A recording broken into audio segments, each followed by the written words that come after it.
A long-lost friend returned to Portland a couple of weeks ago, looking better than ever. On April 9th, the Thompson Elk statue returned to Main Street in downtown Portland after a 6-year absence. It was a celebration and an indication of progress in the return of downtown Portland. The 120-year-old statue was removed in 2020 after demonstrators started fires that damaged the fountain base after the police murder of George Floyd in Minneapolis. The elk wasn't the only casualty. Statues and monuments, including Teddy Roosevelt, Abraham Lincoln, and George Washington, were also damaged and removed. So when will they come back? Well, Patricia Rojas is executive director of the Regional Arts and Culture Council. She's joined by Darian Jones, assistant director of Portland's Office of Arts and Culture. Welcome to Eye on Northwest Politics. Thank you for having me. Yeah, the return of the elk was a big deal. What did that mean for you and for the city?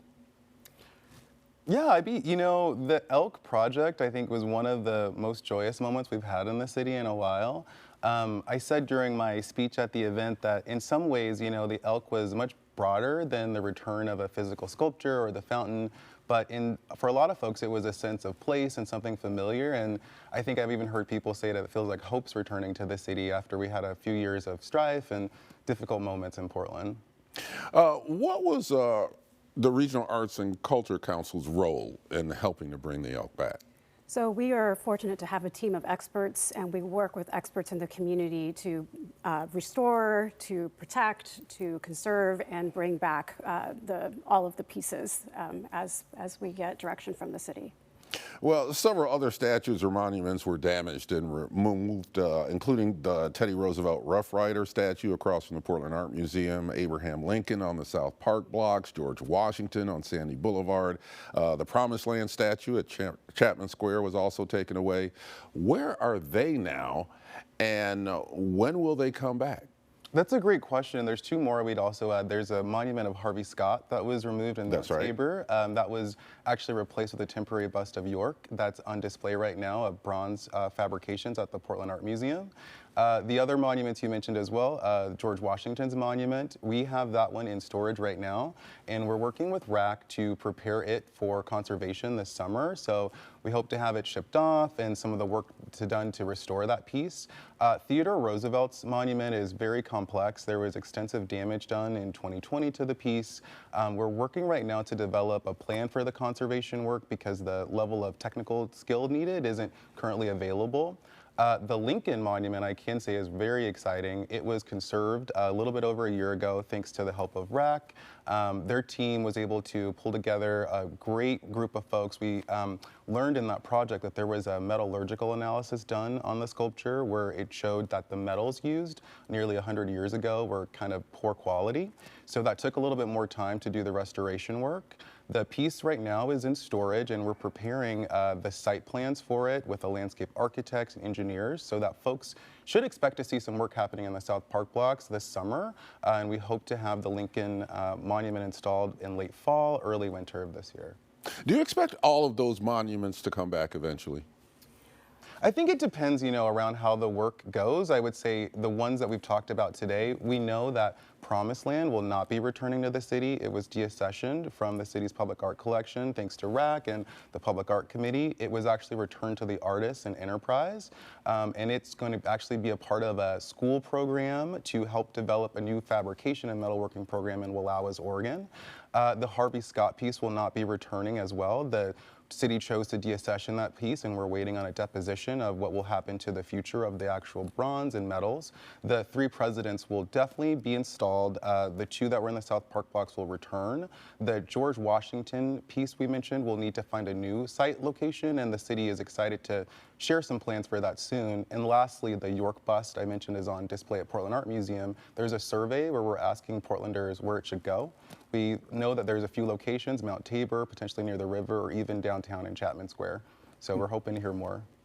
The Regional Arts and Culture Council was in charge of all public art in the city, giving grants to local arts organizations. But in 2024, the RAC contract expired and the city took over, creating the Office of Arts and Culture. So what's changed, and how does that affect what RAC does relative to what you used to do? That's a great question. So we continue to be the lead partner on all things the arts with the city as well as the county. And previous to 2024, we did everything from grants to artists in the community to general operating support to other organizations in the arts. We would do professional development for artists and, of course, the public art side of things, which is really kind of the care and feeding of all of the public art pieces. So we continue to do that part. So we're taking care of our monuments and other public art pieces in coordination with the city.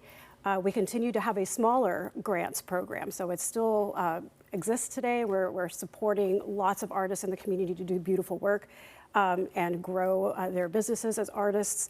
And so we continue to be a leading partner with the city. It's just a reduced scope. So we are no longer, the city took over, for example, general operating support for other organizations in the arts. So we're doing much of the same, just less. Okay. Let's talk about the statue of Thomas Jefferson. And I know that the city does not own that. The Portland Public Schools owns that, but it does point to a larger issue.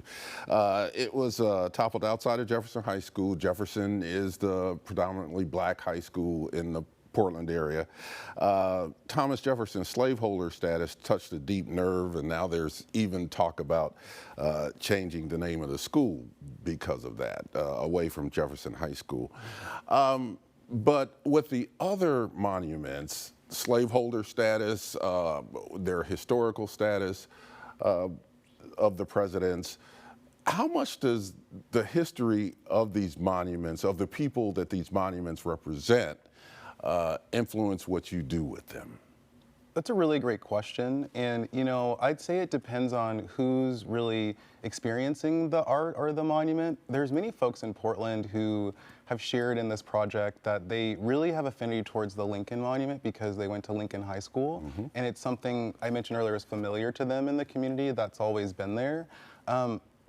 Not to say that doesn't mean that these other narratives aren't important. I think there's reality that we haven't focused on them before in the past. The city received a $350,000 grant for the Mellon Foundation that we've used over the last 3 years to do public engagement and go through some of these really difficult conversations with the community about who's represented, who's missing, and the stories that we choose to tell and share. We hope that through the installation of the Lincoln Project, which again, we're hoping is done by the end of this year, folks will be able to experience the goal of doing the narrative, storytelling. A big part of the work that RAC has been leading in on that project is increasing accessibility at the site. We're hoping that folks who have not been able to experience our public art with mobility, vision impairment, will actually have a way to do that going forward. And so making these upgrades allows us a little bit more space in our public art collection. We'll add a QR code to this as well that we hope to add some of those additional narratives. We know that the current Lincoln monument doesn't talk about the Dakota 38 or any of the connection in Lincoln's history towards Oregon and tribal communities in the extent that we'd like to. And so we're hoping that when we are able to do this installation, we're able to reflect a more fuller version of history. And we are hoping to also bring the sculpture closer to the public. We have a proposal right now to site Lincoln on the ground on a smaller base that'll be brought closer to folks so that they can actually experience the art. We'll also tell a little bit more about the figure, the artist, and the donor, as well as the events in the city that are connected to the piece. We're all out of time now, but thank you both. It's good news knowing that most of those monuments will come back to the city. A lot of people feel that's really important to have that public art on display. Thank you both. Yeah, thanks, Ken. Next,